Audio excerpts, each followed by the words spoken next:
주셔서 감사합니다. 네, 조창희 장로입니다. 주일 또 오늘 새벽부터 또 나오셔서 또 이 시간이 육신적으로 가장 힘든 시간인 거 저도 잘 알고 있습니다. 그래서 여러분들의 건강을 생각해서 좀 빨리 좀 끝낼 수 있도록 최선을 다하도록 이렇게 좀 진행하겠습니다. 자, 오늘은 제가 이게 포럼이 아니라 우리 렘넌트 데이이기 때문에 지금 시대에 맞춰서 이제 고령 친화 사업이 또 어떻게 적용되고 있는지 제가 좀 미약하지만 또 같이 좀 공유 좀 하면서 렘넌트들이 또 여기에 꿈을 갖고 있는 친구들이 또 도전할 수 있는 그런 환경이 조성되면 그걸로 충분한 어떤 그런 시간이 아닌가라는 생각이 좀 됩니다. 자, 먼저 저는 주식회사 나사 사회적 기업을 운영을 하고 있고요. 자, 나사 사업 내용은 앞전에 집중 우리 훈련 시간이나 이 포럼 시간을 통해서 몇 번 말씀드려서 아마 잘 아실 거라고 생각이 좀 듭니다. 그래서 노인과 이 장애인들에게 필요한 용구나 또 기구 또 의료용품을 제공해주는 이게 실버 산업이기 때문에요. 자, 오늘 렘넌트 데이를 통해서 이와 관련된 그런 고령 친화 사업을 중점으로 4차 산업 시대의 흐름에 맞춰서 좀 말씀을 좀 드리도록 하겠습니다. 저 PPT 좀 한번 좀 띄워주실래요?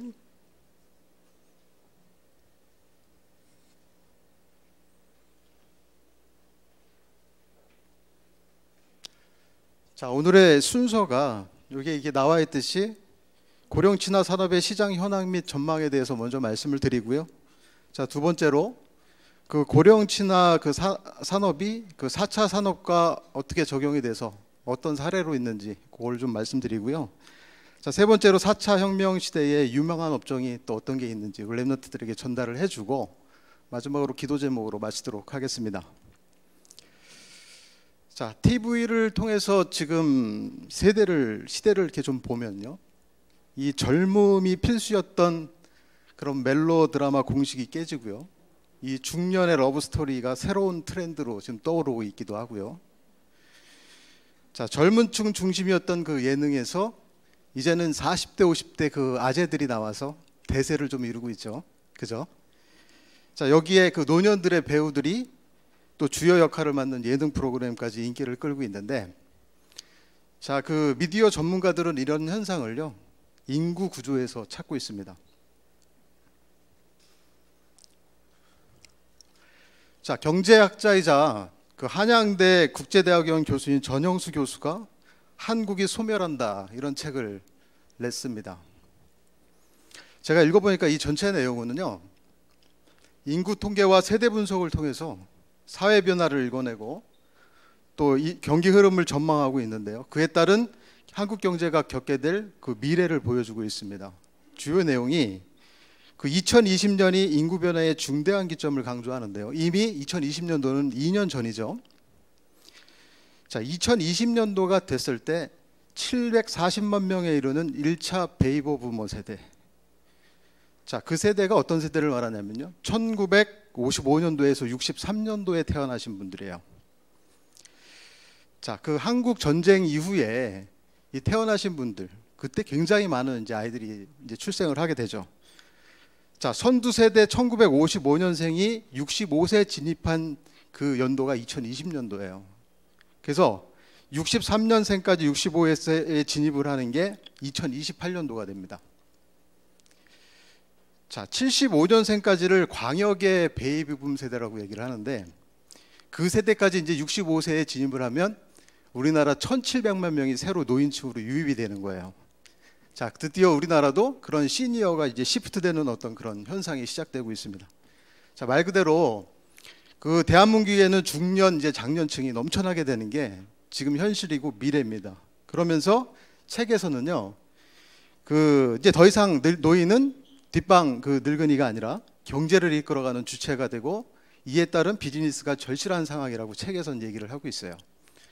자, 이를 뒷받침하는 통계가 있는데, 자, 요거는 제가 지난주죠, 우리 토요일 날 3기업 집중하면서 이미 제가 이렇게 발표를 했었던 내용들이 많은 내용들이 좀 있을 거예요. 그때 들으신 분들 있겠지만 다시 한번 들으시고 전체 흐름을 같이 좀 이해를 해줬으면 좋겠습니다.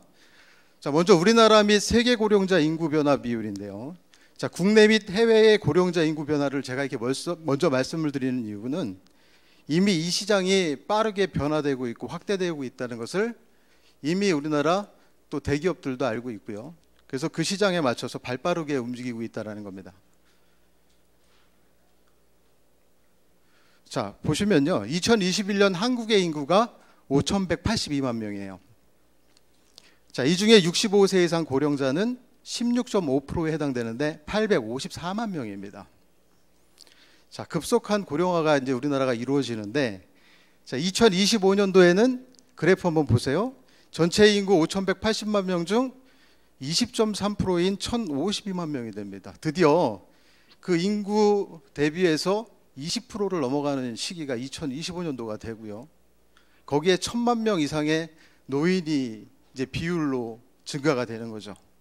인구 대비 고령자 비율이 20% 넘는 기준이 넘어가면요, 그때를 이제 초고령화 이제 시대라고 얘기를 합니다. 자, 2050년도를 보시면 전체 인구가 4,776만 명 중에서 39.8%인 1,900만 명의 어떤 시대가 열리고요. 2070년도에는 전체 인구 3,766만 명 중에 46.5%, 1,751만 명으로 거의 인구 절반이 이제 고령자가 될 것으로 예상을 하고 있어요. 그렇기 때문에 이거는 수치적으로 다 나와 있고 미래를 예측하고 있기 때문에요. 노인 관련 정책이 지금 다양하게 요구되고 있습니다. 자, 이게 보면 눈치채신 분들도 있겠지만 인구는 자꾸 줄죠. 그런데 고령자 비율은 점점 높아지고 있습니다. 자, 요 통계청에서 제공한 자료 한번 보세요. 자, 2000년도까지만 하더라도요, 저 위에 노란색 그래프는 출생자 수 그래프고요. 밑에 까만색 이렇게 그래프로 이렇게 올라가고 있는 거는 사망자 수예요. 자, 2000년까지만 해도 60만 명 이상씩 매년 그 출생아가 유지가 이렇게 됐었어요. 그런데 요 2020년도 이렇게 뚝 떨어지면서 이게 교차되는 지점이 이렇게 보이죠? 자, 2022년도에 27만 명으로 출생아 수가 그 사망자 수를 이렇게 밑도는 그런 데드 크로스가 이게 발생이 된 겁니다.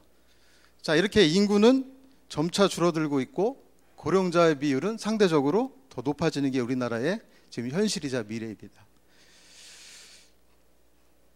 자, 그래서 요 자료도 보시면요, 세계적으로 이제 60세 이상 고령자 인구 변화 비율이 빠르게 증가하고 있는데요.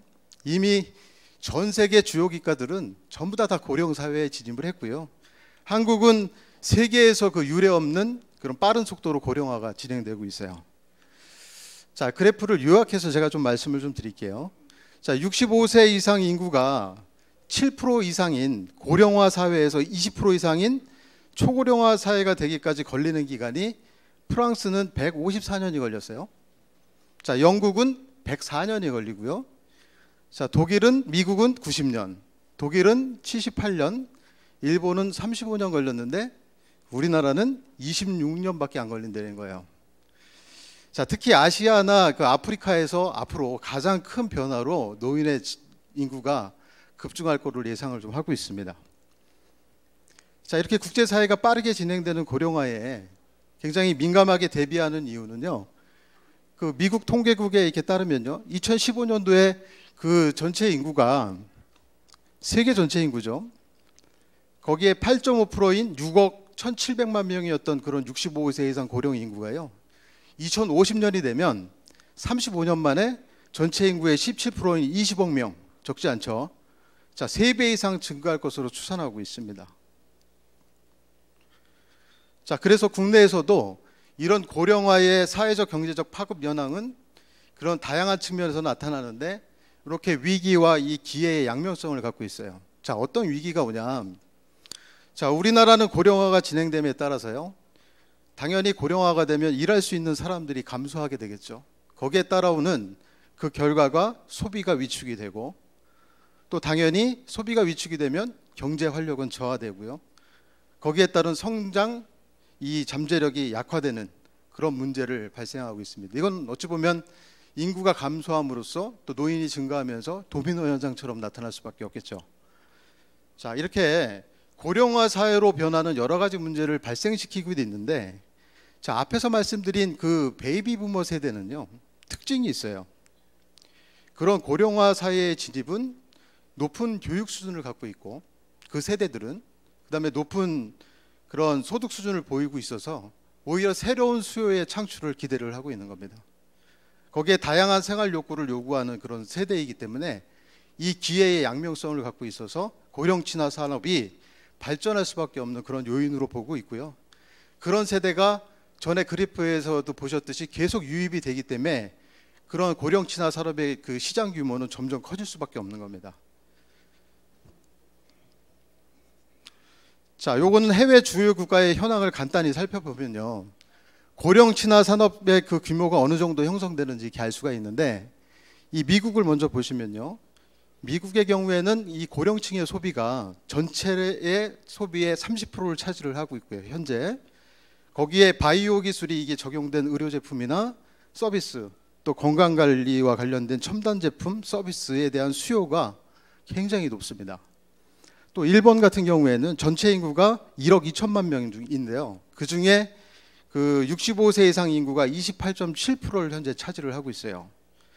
자, 이 흐름에 따라서 일본이 가장 산업적으로 발전을 한 게 고령 친화 식품 시장이었습니다.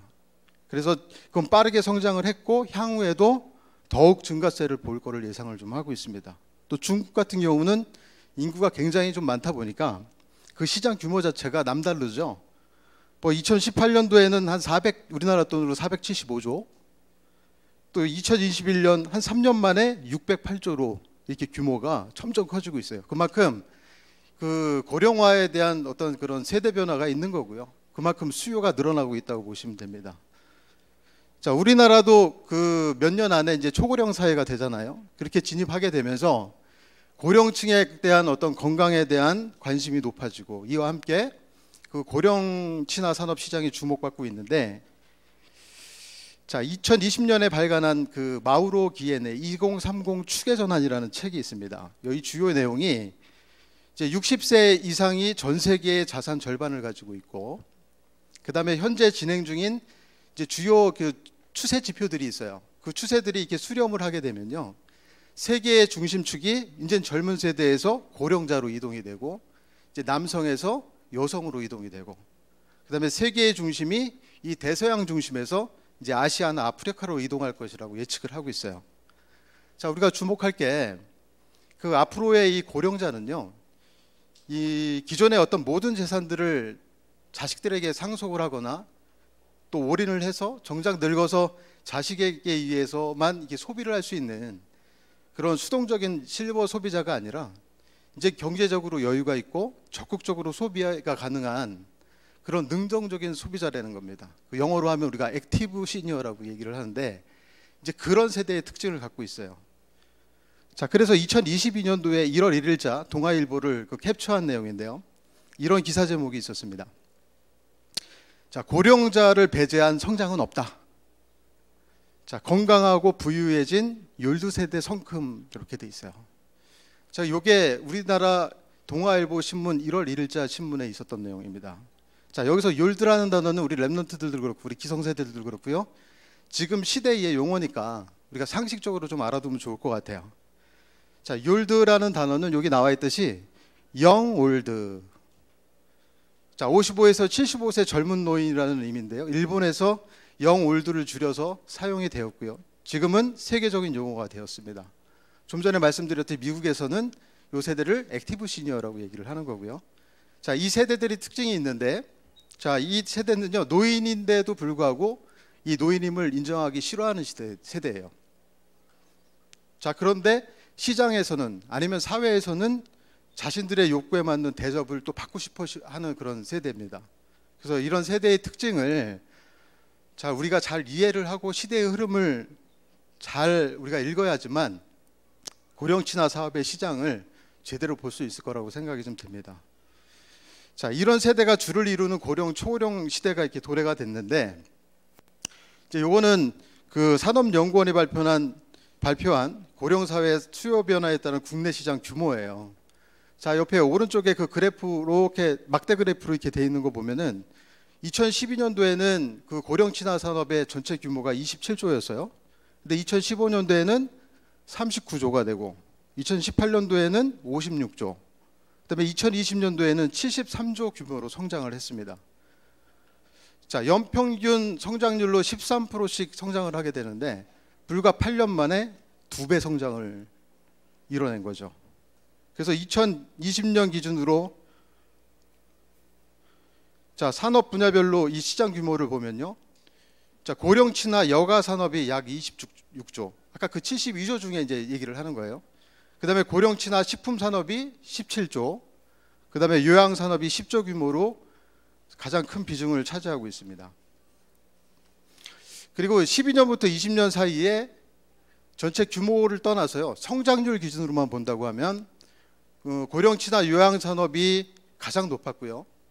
그 다음 순으로 화장품 산업, 그 다음에 고령친화 여가 산업, 고령친화 식품 산업 순으로 이렇게 점유율이 높았습니다. 자, 이 데이터를 이렇게 좀 보면요. 이 과거 그 실버 산업 수요가 이 고령층들의 질병 관리나 이게 요양 쪽에 우리가 집중되었다면요. 이제는 노인의 어떤 그런 세대와 맞춰서 건강과 젊음을 유지하라는 욕구가 또 커지면서 특히 커지는 시장들이 이런 건강식품이나 화장품, 건강관리기구 이런 다양한 분야에서 수요가 늘어나고 있는 추세입니다. 자, 그러면서 산업연구원이 그 설문조사를 진행한 건데요. 서울시에 있는 그 고령자를 대상으로 고령 친화 제품과 서비스에 대한 설문조사를 이렇게 진행을 한 겁니다. 자, 자신을 위해서 사용할 수 있는 그런 100만 원의 쿠폰이 주어졌을 때 그럼 나는 어떤 제품을 살 거고 어떤 서비스를 받을 거냐 이제 요거를 이제 조사를 한 거예요.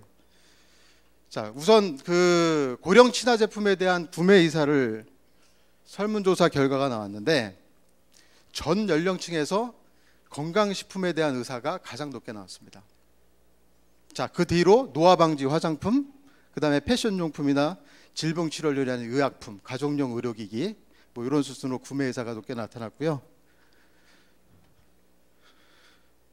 자, 그 다음에 고령 친화 서비스에 대한 지불 의사의 질문에서는 연령과 관계없이 전반적으로 그런 건강 지원에 관련된 걸로 서비스 헬스케어와 같은 문화나 여가, 주거 지원 산업 서비스의 높은 지불 의사를 보였습니다. 자, 이런 흐름을 타고 이제 전체적으로 이제 제가 이렇게 시장이 변화될 수밖에 없다라는 거를 이런 데이터를 통해서 제가 좀 말씀을 드린 거고요.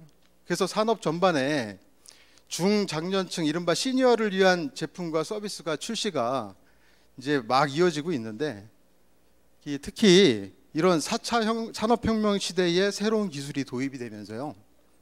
시니어 비즈니스, 다른 말로 고령 친화 산업이 급성장을 하고 있는 겁니다. 자, 그럼 먼저 간단히 4차 산업혁명이 뭔지 뭐 제가 그게 전문가는 아니어도 아주 간단하게 요약해서 좀 말씀을 좀 드릴게요. 자, 이렇게 그림에서 이렇게 우리가 보시듯이요. 1차 산업혁명은요. 18세기에 증기기관의 어떤 그런 기반을 통해서 간해수공업에서 기계화가 형성이 되는 그런 시대입니다. 그때를 우리가 1차 산업혁명 시대라고 얘기를 하고요. 19세기에서 20세기 초까지 2차 산업혁명을 자, 전기에너지 기반의 대량 생산혁명의 어떤 그런 시기예요. 그러면서 제조업이 굉장히 발전을 했죠. 자, 그 다음 그 3차 산업혁명은요, 20세기 후반인데요. 이제 이때는 컴퓨터하고 인터넷이 이제 등장을 좀 하기 시작을 하죠. 자, 그러면서 그 기반으로 전자정보기술, 자동생산의 어떤 그런 시대, 또 다른 말로는 지식정보혁명이라고 해서 1차 정보혁명 시대라고도 얘기를 좀 합니다. 자, 지금의 이제 4차 산업혁명은요, 21세기 초반부터 이제 이거 많이 들어보셨을 거예요. AI 인공지능, 그 다음에 사물인터넷, IoT, 클라우드, 빅데이터, 이런 모바일. 자, 이렇게 지능정보기술이 이런 기존 산업과 서비스에 융합이 돼서요. 혁신적인 변화가 나타나는 그런 차세대 산업혁명을 지금 제4차 산업혁명이라고 얘기를 하는 겁니다. 자, 특징은요. 이제 3D 그 프린팅이나 그 로봇공학, 생명공학, 나노기술과 같은 그 여러 분야의 신기술과 결합이 돼서요. 모든 제품 서비스를 네트워크로 이렇게 연결을 하고 그다음에 산물을 지능화한다는 게 특징이 있습니다. 자, 이렇게 4차 산업의 혁명과 고령화 시대가 열리면서 그 4차 산업의 주요 핵심 기술과 고령 친화수 비즈니스가 이게 적용되기 시작했는데, 자, 4차 산업의 핵심 기술이 뭐냐면, 아까 말씀드렸듯이 그런 IoT 기술을 통해서 지금 고령자의 가정에 어떤 그런 출입문 제어나 방범, 그다음에 가정 냉방 등 이 조명 등을 지금 제어를 하고 있고, 그다음에 센서를 통해서요, 그 사람의 이렇게 움직임을 모니터링을 해서 긴급 상황 등을 알리는 그런 비즈니스에 지금 적용이 좀 되고 있습니다. 이렇게 그림으로 이렇게 좀 보시면, 자, 우리나라 그 행복 커넥트라는 그 사회적 기업이 있죠. 거기가 그 SK텔레콤하고 협약을 해서 그 AI 그 통합 돌봄 서비스를 시작을 했는데요. 자, 이렇게 방에 레이더나 이 센서를 통해서 기기를, 각자의 어떤 그런 기기를 제어를 하고요. 낙상이나 뭐 어른들의 이 심정지 같은 그런 위험에 처한 그 사람의 목소리를 듣지 않고도 그 위험을 알아채서 즉시 이 구조에 나설 수 있도록 그렇게 시스템을 설치를 한 거죠. 자, 이 시스템이 지금 독거노인이나 장애인 이런 취약계층 가구의 통합 돌봄 서비스로 시작이 좀 되었습니다. 자, 이런 기능이 접목된, 자, 스마트 맞춤 돌봄 주거 환경을 갖춘 이 보건복지부 국립재활원의 이 스마트 돌봄 스페이스를 개소를 했는데요. 그 앞전에 보여줬던 그런 시스템과 어떻게 보면 이제 장치적인 그런 내용들이 같이 결합이 되는 거예요. 그러면서 거실과 주방, 안방, 화장실에 이제 스마트로 로봇형 이동식 리프트가 이제 설치가 되고, 거기에 천장 주행형 리프트, 뭐 로봇 베드, 배설 보조 장치, 식사 보조 장치, 이렇게 편리한 생활들이 가능한 공간으로 스마트 시스템을 적용해서요, 장애인과 이런 노인들, 또 이들을 보호하는 이런 활동 보조인들의 삶의 질을 높여주고 있습니다. 자, 4차 산업의 또 다른 기술인 모바일 핵심 기술을 통해서 지금 이제 고령자의 어떤 식단이나 건강 관리를 해주고 있고, 병원 진로 그 예약을 해주고 있고요. 빅데이터를 통해서 고령자의 의료 정보를 수집해서 건강 관리에 지금 활용을 하고 있고, 또 AI 그 인공지능의 핵심 기술을 통해서 고령자 맞춤형 유료나 질병을 예측하고 또 예방할 수 있는 그런 비즈니스로 성장을 좀 하고 있습니다. 자, 거기에 마지막 기술인 그 로봇 핵심 기술을 통해서 지금 아마 병원 같은 데도 많이 보급이 될 텐데요. 수술용 로봇이 이제 보급이 돼서 사람을 대신하고 있고, 또 간병이나 노인 생활 보조를 도와주는 그런 휴머노이드, 다른 말로 인간형 로봇이 이제 등장을 하게 되는 거예요. 자, 그 노인 돌봄 로봇이 적용된 사례를 제가 이렇게 좀 보니까 그 MBC 그 뉴스데스크에서 보도된 것이 있어서 그 영상을 한번 좀 담아봤습니다. 요거 한번 플레이 한번 해주세요. 코로나의 여파로 비대면 문화가 확산이 되면서 홀로 사는 노인들을 돌보는 AI 로봇이 도입되고 있는데요. 잊은 물건의 위치도 알려주고 먹어야 할 약도 챙겨주는 등 맞춤형 서비스로 진화하면서 효자 노릇을 톡톡히 하고 있습니다. 김윤미 기자가 취재했습니다. 초인종 소리를 듣고 현관으로 움직이는 로봇. 귀가하는 사람에게 반갑게 인사합니다. 다녀오셨어요. 기다리고 있었어요. 별일 없었지? 동작을 보여주고 횟수도 세며 함께 운동하고, 외출하기 전에는 옷차림도 점검해줍니다. 외출하고 올게. 스타일 좀 봐드릴게요. 무난할 것 같아요. 마스크 착용하셔야죠. 그래. 홀로 사는 노인 등 고령층을 위한 AI 돌봄 로봇입니다. 사물은 물론 사람의 말과 행동을 인식해 상황에 따라 반응하는 등 10여 개의 인공지능 기술이 로봇에 적용됐습니다. 빨간 컵 찾아줘. 빨간 컵은 작은 방 탁자에 있습니다. 잊은 물건의 위치도 알려주고 먹어야 할 약을 실제 먹었는지 확인하는 등 기존 돌봄 로봇보다 진화했습니다. 노인들이 이런 로봇이 있으면 즐거운 시간이 좀 많이 있을 것 같아서 좋은 것 같습니다. 실제 홀몸 노인이 사는 가정집 등에서 지내며 노인 일상에 필요한 서비스를 시증 중인데 인식 정확도가 90%에 이릅니다. 고령자들이 오시면 이 안에서 어떤 서비스가 제공되는지 등의 정보를 로봇과 대화하면서 안내를 할 수 있는 자식만큼 효자 노릇을 톡톡히 하기 시작한 AI 돌봄 로봇은 앞으로는 물체를 잡고 조작해 청소나 심부름을 돕는 역할도 예고하며 계속 진화하고 있습니다. MBC 뉴스 김윤입니다. 네. 자, 지금 보시는 게 여러분들 이렇게 좀 약간 웃기기도 하죠, 그죠? 근데 이게 얼마 지나지 않으면 굉장히 사람 역할을 할 수 있게끔 이 아나운서가 얘기한 것처럼 많은 발전과 진화를 할 거라고 저는 생각이 좀 들어요. 자, 이렇게 인공지능이나 IoT, 빅데이터, 이 로봇, 이렇게 최신 4차 산업혁명의 핵심 기술이 고령 친화 사업에 빠르게 적용되고 또 성장하고 있는데 여기에 단연 1순위가 그런 헬스케어 산업입니다. 자, 거동이 불편한 노인이나 이 장애인의 활동성을 높이는 웨어러블 로봇이 이렇게 대표적인데, 뭐 그림으로 이렇게 보셨듯이 여러분들이 이해하기 편하게 좀 설명을 드리면 우리 영화에 나오는 그런 아이언맨 슈트라고 생각을 하면 돼요. 자, 이렇게 사진을 보시면, 자, 하지마비 장애인이에요. 근데 이 웨어러블 로봇을 입고 걷는 모습을 이렇게 사진에 담은 건데요. 자, 요 슈트는요, 세브란스 병원하고 그 카이스트 기계공학과 팀이 함께 개발한 워크온 슈트 4라는 제품입니다.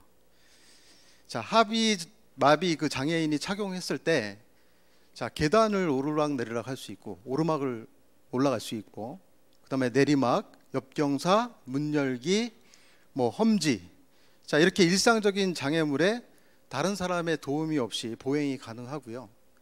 이 슈트를 착용하고 난 다음에 이게 30걸음만 걸으면은, 자, 로봇이 그 착용자의 그 가장 적합한 보행 패턴을 이렇게 분석을 해서 이게 걸을 수 있도록 그렇게 만들어주는 장치입니다. 자, 그리고 노인이나 장애인 재활 훈련을 위한 로봇 산업도 이렇게 눈에 띄는데요. 여기 사진 한 장이 이렇게 있는데, 자, 요거는 그 인공지능 AI와 또 사물 인터넷을 통해서 뇌졸중이나 그 치매 등 노인성 재활 솔루션을 제공하는 우리나라 그 네오팩트사의 라파엘 스마트 글러브입니다. 자, 여기 사용자를 보면은 이 손에 이 글러브, 장갑 같은 거 이렇게 끼고 있죠. 자, 이 글러브를 차고요. 저 사람은 이제 재활을 하는 어떤 그런 단계에 있는 사람이에요. 자, 어떤 식으로 하냐면, 예를 든 거죠. 자, 오렌지를 내 가상에서 이게 손으로 이렇게 짚고요. 그걸 반을 잘라서 내가 오렌지 주스를 이렇게 쫙 짜내는 거예요. 그럼 당연히 이게 주스가 이렇게 나오면서 손목에 힘이 많이 가겠죠. 이제 그런 거를 이렇게 화면상으로 이렇게 재현을 해주는 겁니다. 그래서 이런 프로그램을 통해서 이 재활 활동을 돕는데, 자, 요거 시간이 좀 가더라도 한번 좀 보겠습니다. 자, 요 글러브 사용자의 이 메시지예요. 어떻게 보면 사용자 후기인데 한번 영문으로 됐는데 한번 좀 들어보세요. 아마 그 우리 랩런트들이 나중에 해석을 해줄 겁니다. 자, 한번 플레이 한번 해주세요.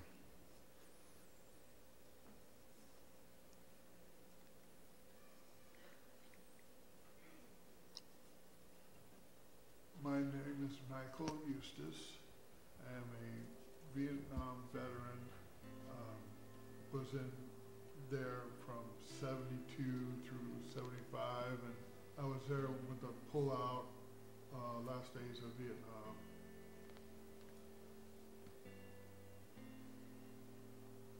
I went to move, and I couldn't.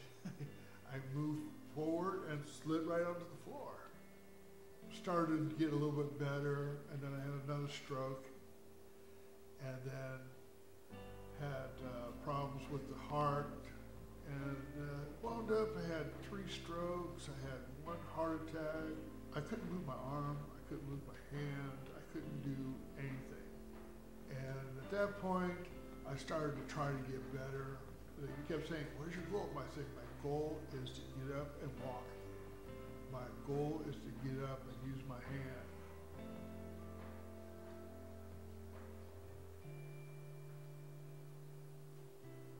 They told us they had this new product to try out, and they said it was the Raphael. And they put this little glove on my hand, and it was so much fun. At times it was hard, but you work against yourself. for me, it was like open up a world of things that I can do with my hand and get more mobility because it motivates you to do more. You don't appreciate things that you do before that you can't do now. If it wasn't for Raphael, I'd probably never bend my hand the way it is now.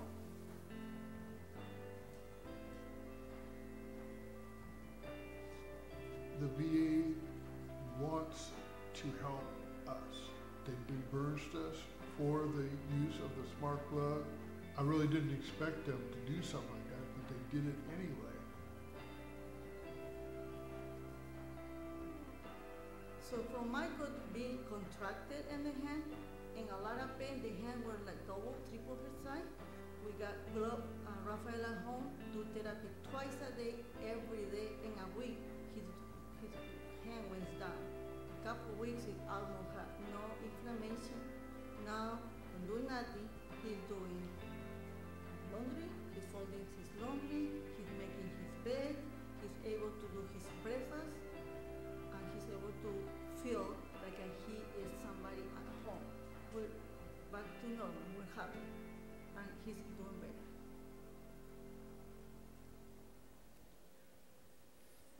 네, 다 이해하셨죠? 이제 자, 우리 그 학업 캠프 영어 이렇게 잘했던 우리 랩런트 나와서 이렇게 좀 요약해서 얘기해 줄 수 있는 친구 있어요? 이게 진짜 실력이지, 그죠? 자, 그래요. 대략 제가 그 이해하기에도 이제 3번의 이제 뇌졸중을 있었는데 진짜 심장마비도 오고 이제 손에 마비가 온 거예요. 손을 움직일 수 없는 상태인데, 자, 이 마이클의 그 소망이, 목표가 다시 일어나서 걷고 또 손을 다시 쓸 수 있는 게 이제 목표가 된 거예요. 자, 그런데 이제 어느 날 그 병원에서 요 글러브를 소개를 받고 사용한 결과 이제 매일매일 훈련을 한 거죠. 근데 지금은 빨래를 갤 수도 있고, 그런 얘기죠. 맞죠? 저 침대를 정리할 수도 있고 음식을 만들 수도 있는 그런 상태로 됐다는 겁니다. 자, 그래서 이제 마지막에 그 부인인지는 모르겠는데 같이 나와서 하는 얘기는 정상적으로 돌아와서 이제 너무나도 행복하다, 뭐 이런 표현이 아닌가라는 생각이 좀 됩니다.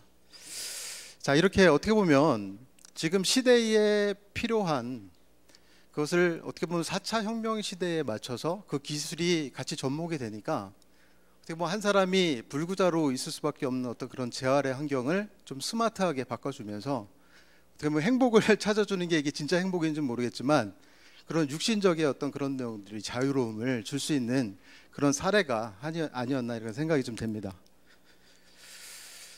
자, 그 밖에 그 기업용 챗봇을 개발해온 그런 마인즈랩 역시 그런 시니어 헬스케어 분야의 보폭을 넓혀갔는데요. 그런 그 회사가 이게 축적해왔던 그 AI 기술을 통해서 그런 진료 기록은 물론이고요, 환자와의 의사 간의 어떤 그런 대화를 음성 자료를 분석해서 그 사람이 고혈압과 당뇨 환자에게 그런 식단과 건강관리법을 조언하고 서비스를 좀 해주고 있습니다. 자, 그 다음에 그 치매 예방 어플리케이션을 개발하는 우리나라 그 케어유라는 그 회사가 있는데요. 여기도 이 개발한 앱을 통해서 치매와 우울증, 그 다음에 스트레스, 자, 이렇게 정신건강 자가진단을요, 우리가 보건소를 가지 않고도 테스트를 할 수 있도록 그렇게 제공을 해주고 있습니다. 그다음에 요건 좀 많이 보급이 돼서 잘 아실 텐데, 뭐 스마트폰 화면 글자를 크게 확대해 준다거나, 그다음에 음성으로 읽어주는 그런 샤인 플러스 이렇게 운영하는 ATT 랩도 꾸준히 이렇게 매출을 지금 올리고 있습니다. 자, 고령 친화 산업에 이런 여가 산업이 제일 아까 그 큰 비중을 차지를 하고 있는데요. 자, 물론 요거는 뭐 노인이나 뭐 고령층만의 대상은 아니지만, 그런 장애인의 대상은 아니지만, 이제 골프 여가 활동에 이제 몸이 불편한 사람들도 활용할 수 있는 그런 골프 캐디가 이제 등장을 하게 돼요. 자, 1892년도입니다.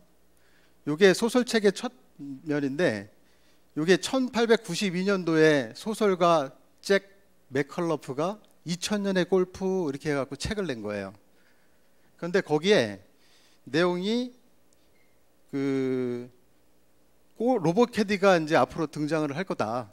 2000년도가 되면 이제 그게 이제 주요의 내용인데, 그게 이제 130년이 흐른 지금, 자 이렇게 2021년도 3월 1일 날 그 경주 그 코오롱 가든 골프장에 그 헬로우 캣이라는 그 IoT와 웨어러블 로봇을 기반으로 한 지능형 자율주행 로봇 캐디가 이제 등장을 하게 되는 겁니다. 자, 이 로봇은요, 골프백을 이렇게 싣고 움직이는 건 당연한 기능인 거고, 자, 골퍼를 추적을 하고요, 움직이면서 코스에 대한 정보를 지속적으로 계속 알려주고요, 그다음에 앞팀과의 거리도 이제 계속적으로 알려주면서 여러 가지 정보를 제공을 해줍니다. 그러면서 내가 이렇게 다니면은 나랑 한 1.5m 차이를 두고 계속 저를 이렇게 졸졸졸 따라다니는 거예요. 그러면서 가진 정보를 이렇게 다 주고 있습니다. 자, 해외에서는 이런 시스템과, 자 여기 사진으로 보시지 시니어나 장애인 골퍼들이 또 이용하는 이런 로봇들도 이제 등장을 하게 되는 거죠.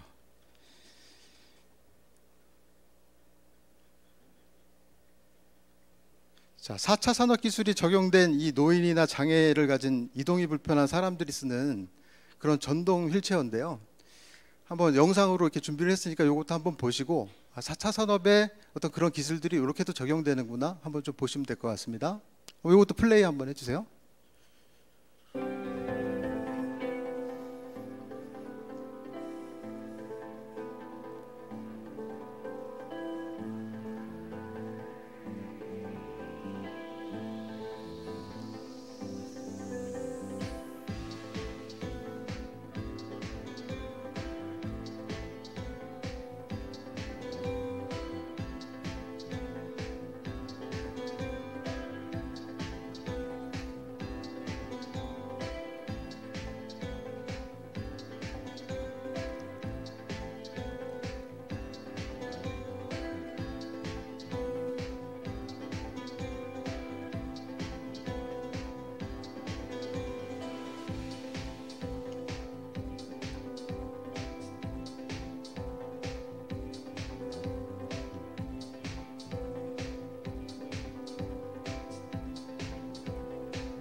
영상에 보신 것처럼 사용자를 그 휠체어가 찾아오죠.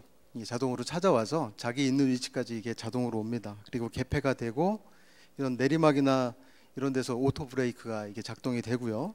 당연히 그런 생활 방수는 기본이고 보도블록 같은 좋지 않은 어떤 그런 도로도 안정성 있게 갈 수 있게끔.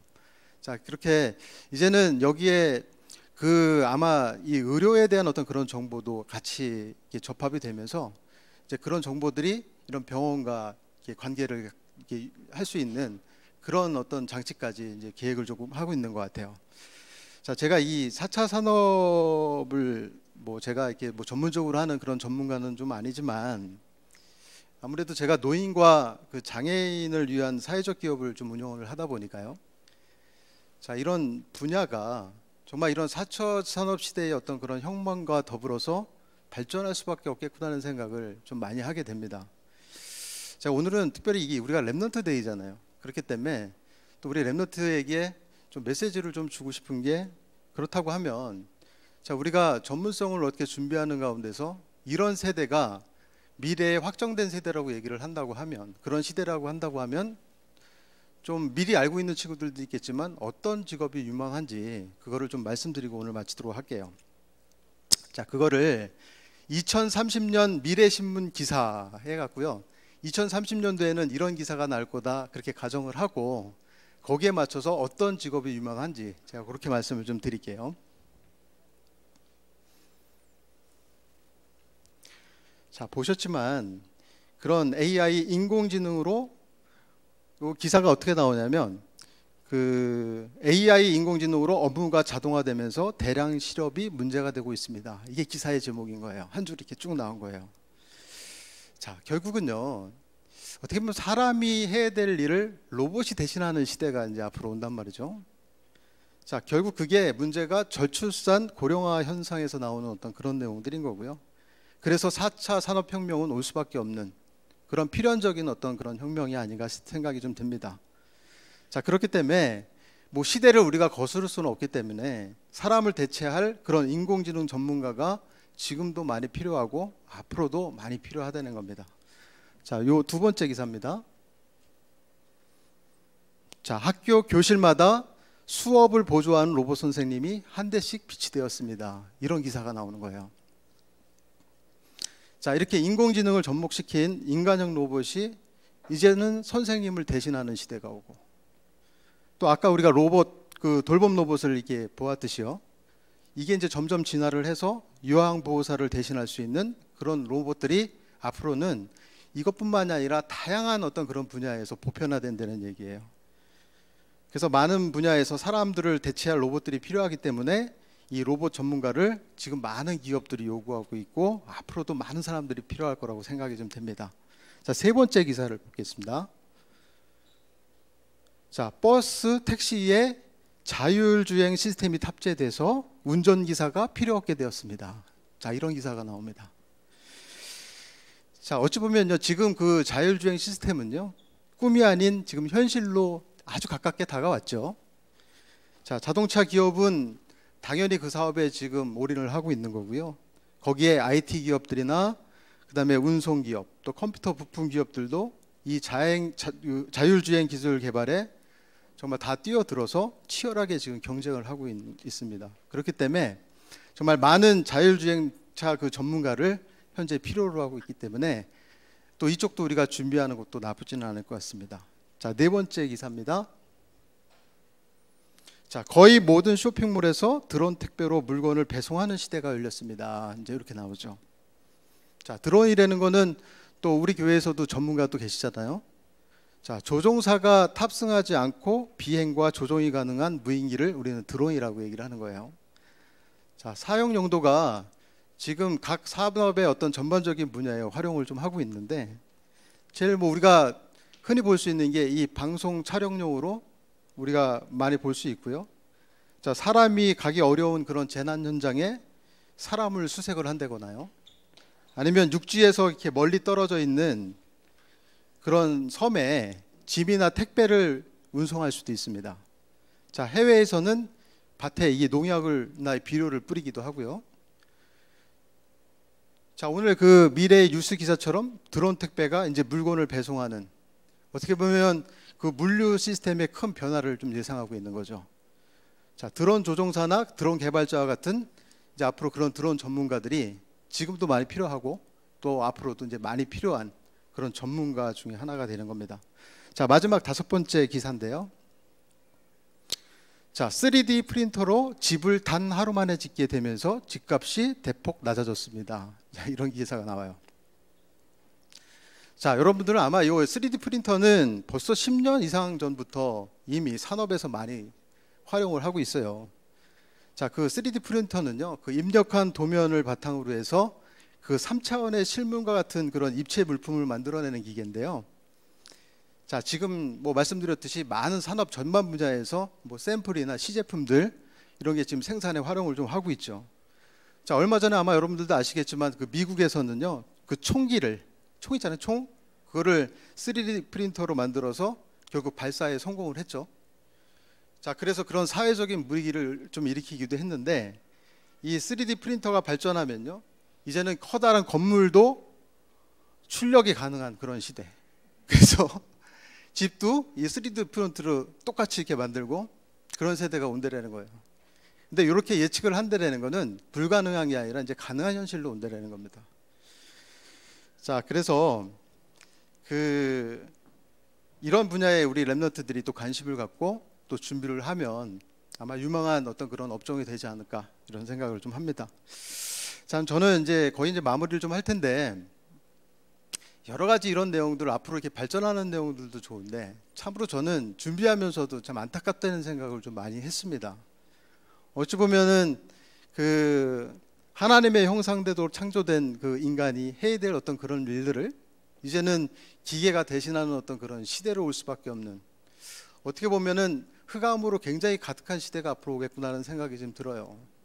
그래서 오늘 이 시간에 우리가 많은 것을 가지고 갈 수는 없는 그런 시간일지 모르겠지만 최소한 랩런트들이 앞으로의 시대를 어떻게 대비를 해야 되는지 그거를 알아가는 시간이었으면 좋겠고요.